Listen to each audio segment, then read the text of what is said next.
right, comedy fans, we got another podcast for you today, presented by RiOT Water. Shout out to RiOT for hooking us up. Plug best water in the world. It's backwards, but you get the deal. Nah, we can read it forward. It's only backwards for you. Ah, shout, shout out to RiOT though for keeping us hydrated. We appreciate you. Today we're talking I'm NBA stupid. draft.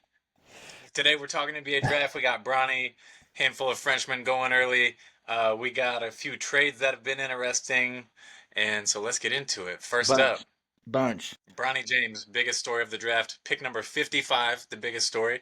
Biggest story of the draft, pick number 55. Very, very wild situation that we have there. I think it's awesome. We all know it's awesome. First of all, there's a lot of people hating. I could not agree more with Woj whenever he said today or yesterday. Yes, there's nepotism all over the NBA. There's nepotism all over the NBA. Who cares? Like, we saw it with Austin Rivers. We saw it with, especially, like, he pointed out front office. All the people who were like higher level management in front office are like the kids and nephews of the other GMs and other executives and presidents and all this and that. So, like, I mean, that's part of the reason. I hate to tell people, man, like, at the end of the day, nepotism's everywhere. Sorry, everybody. Everywhere. That's part of the game. And it's supposed to be. Like, if I have a baller-ass job and then somebody's like, your kid can have it, my kid gets the job. I'm sorry, it just is what it is. You look out for your own, man. So at the end of the day, man, like, this nepotism thing, like miss me with that. And it's the coolest thing. Like, I don't even care if Bronny James sucks. It's the coolest thing that we've seen in the NBA. One of the coolest, not the coolest thing, but one of the coolest things that we've seen in NBA history is to actually see a guy play with his son who's not a scrub. Like, it's not like he's 42-year-old Vince Carter riding the pine. Like, this dude gets 25 a game. It's a big difference, and it's one of those things where it's like, if you don't like it, then S my D, because it's super cool, and it's where you're supposed. It's what everybody wanted. Just give it to us. I told Dylan that there was that rumor that went around that what's his age? Rich Paul. Rich Paul was calling everybody and being like, if you draft him, he's going to Australia. And I told Dylan, like, if I'm an NBA team, I don't want Bronny. I don't even want him. I want him to go to the Lakers because it makes me more money.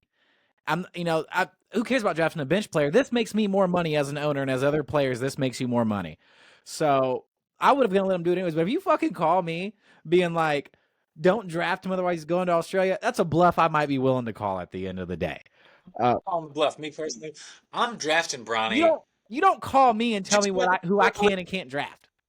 Hey, I'm drafting him just so I can extort the Lakers. I'm drafting Bronny, and then I'm calling LeBron and I'm gonna say, what you got for your son? You give me something good, or he's riding the bench all year long and never playing. That's what I'm saying, man. So it's one of those things where it's just like, I would have let you have him, but don't call me and threaten me. And if Rich Paul's like, well, none of my clients will come and play there, then like, that's fine too. Like, you're not telling me what I can and can't do with my team. I wasn't going to draft him because in any other draft, even if LeBron was retired now, Bronny would have went undrafted, probably. Probably. He would have had to go back to college for a year, probably, to get drafted. So, it's what we wanted. I'm glad that it gave it to us, but I would have called their bluff. And I think the most.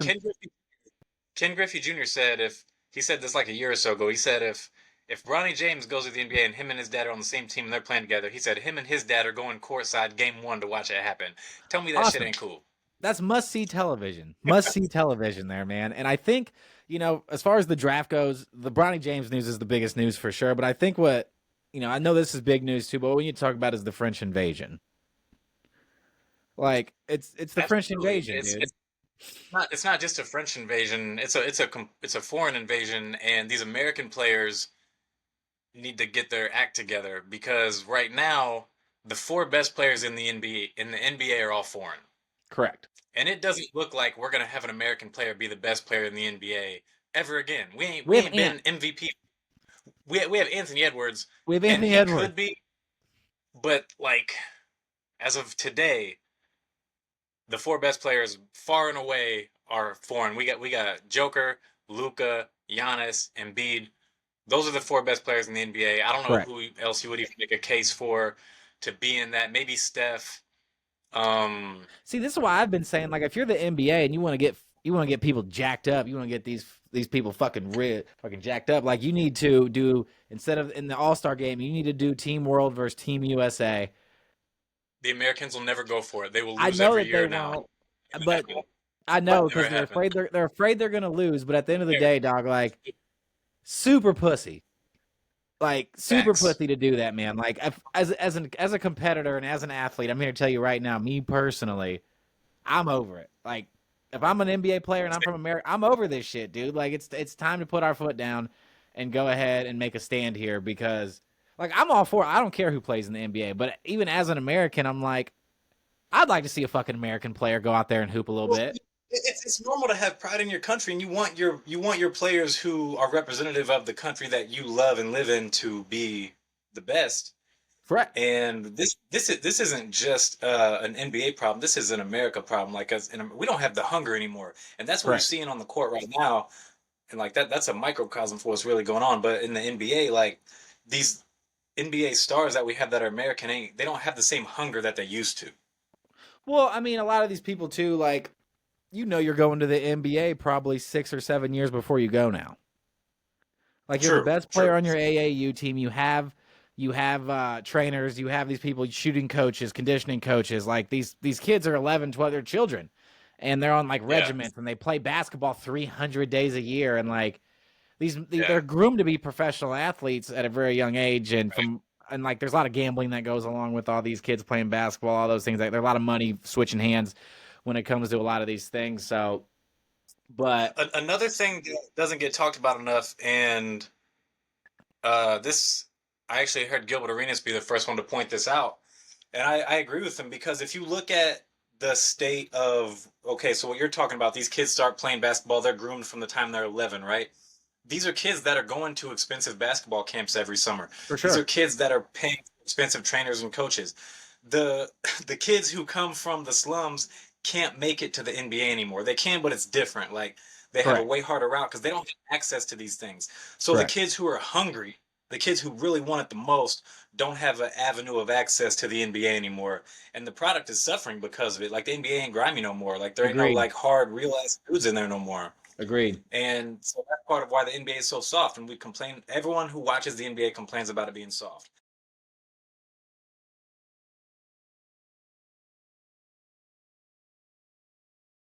You think, but I mean, at the same time, you think you'd want more dogs on your team than what most people have. I mean, we see dogs in the NBA switch playoff series on a regular basis.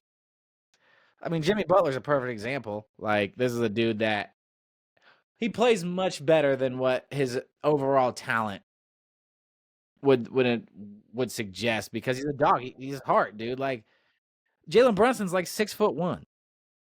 Six. I mean, he's probably a little taller than that, but not much, dude. This dude's tiny out there. He looks small on the court running around.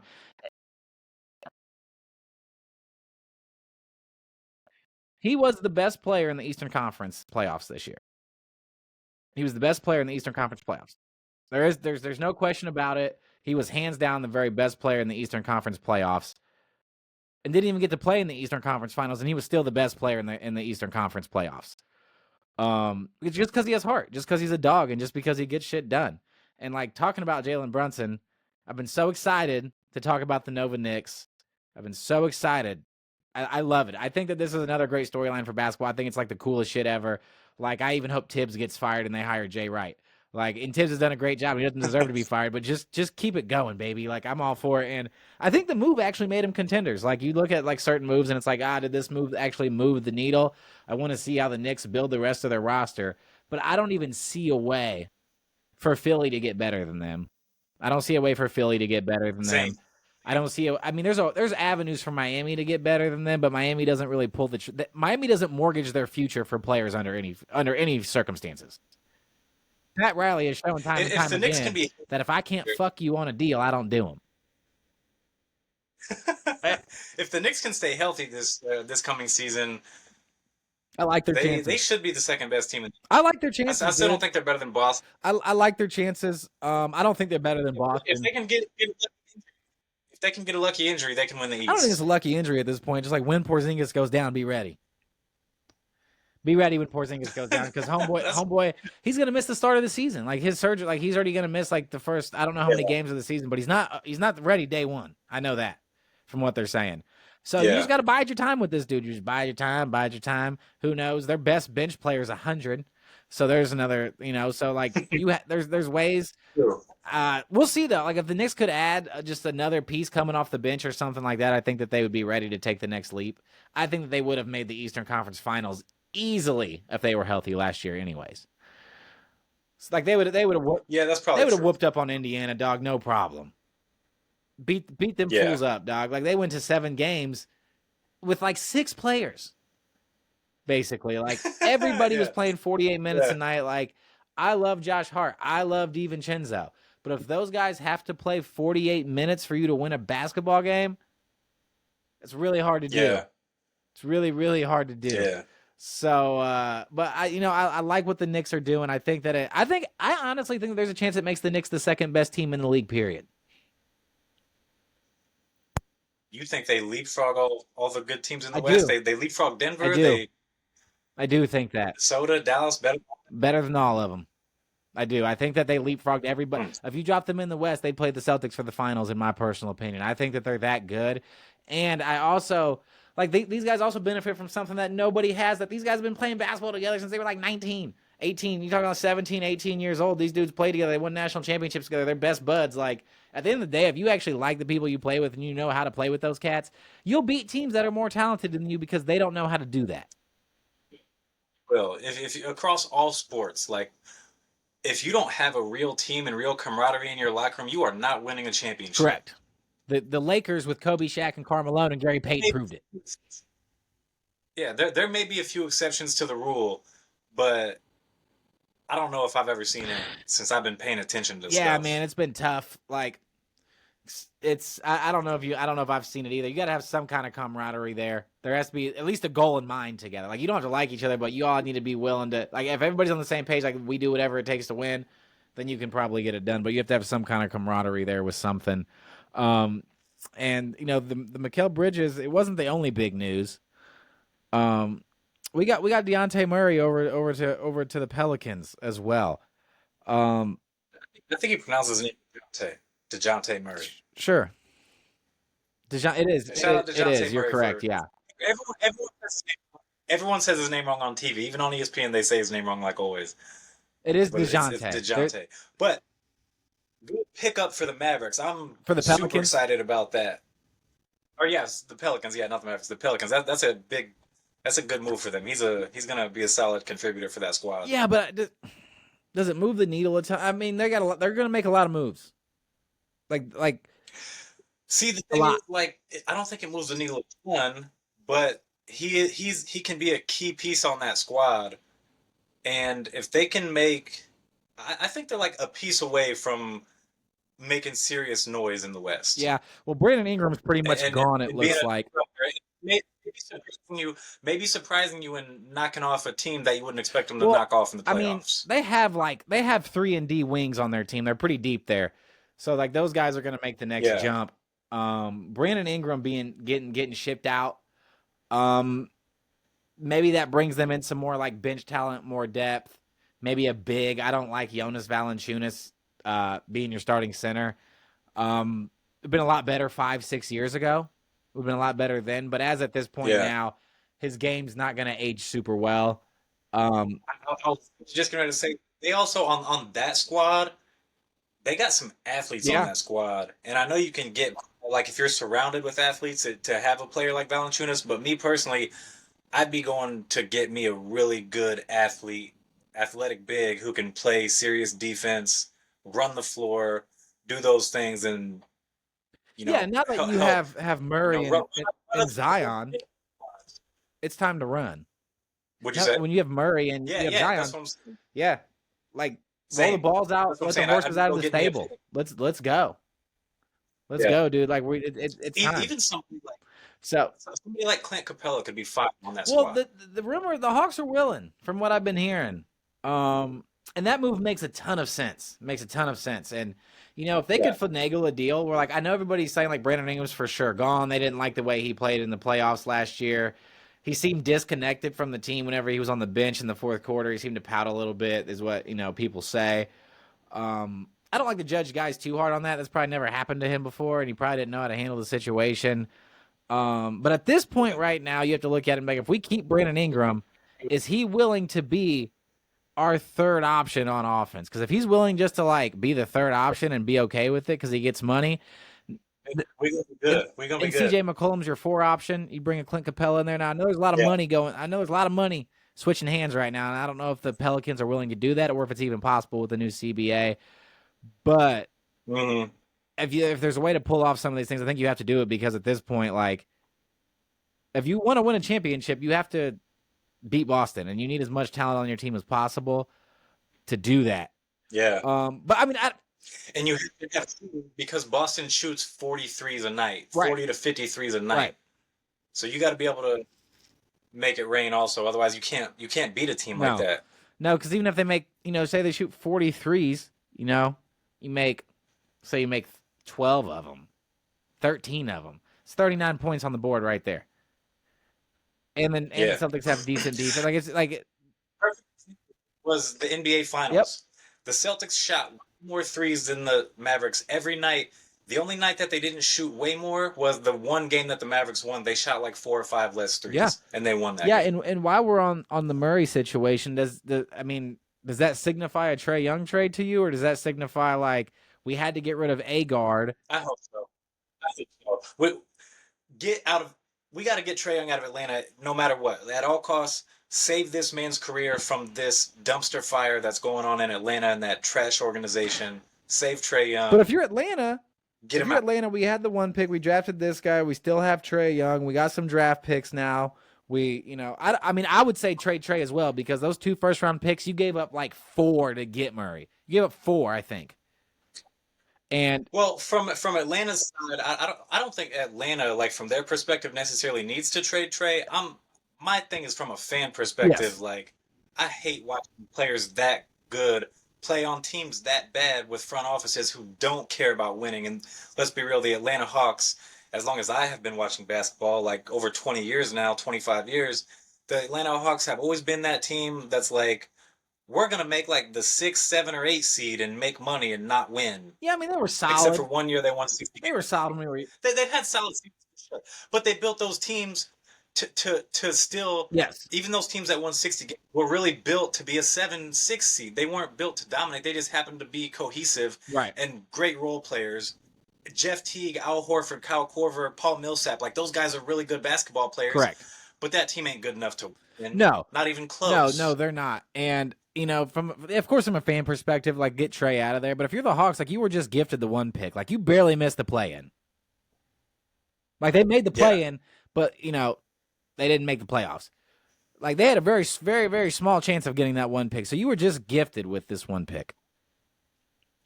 And exactly, you might as well try to get it again. Like you might as well, like Trae Young is like Trae. Sure. He's not young anymore either. Like, Trae Young, yeah. For he's sure. never going to be more valuable. And Tatum, or not Tatum, but who else was in that draft? That was the Ayton draft. That's right. Yeah, so Trae was pretty solid. Like that was. I mean, I ain't mad at Atlanta for switching that pick around. It worked out. They made an Eastern Conference final pretty quick. No, for sure. And then they made the conference final with a really good team, and then they traded everybody, started breaking the team up in pieces out of it, and so now look at where they're at. Correct. And instead of being like, damn, we got some young guys and some talent. Let's see.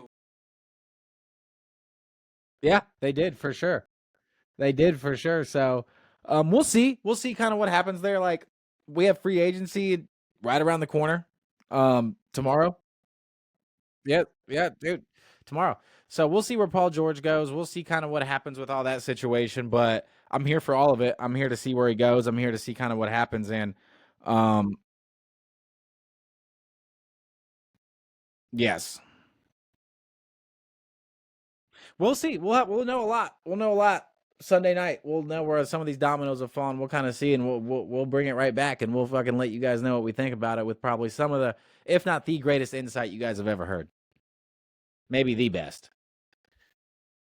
Sorry, we have NBA aficionados. I was watching the debate last night, so everything today to me is it's the greatest, and it's the biggest, and it's the best. It's the craziest thing.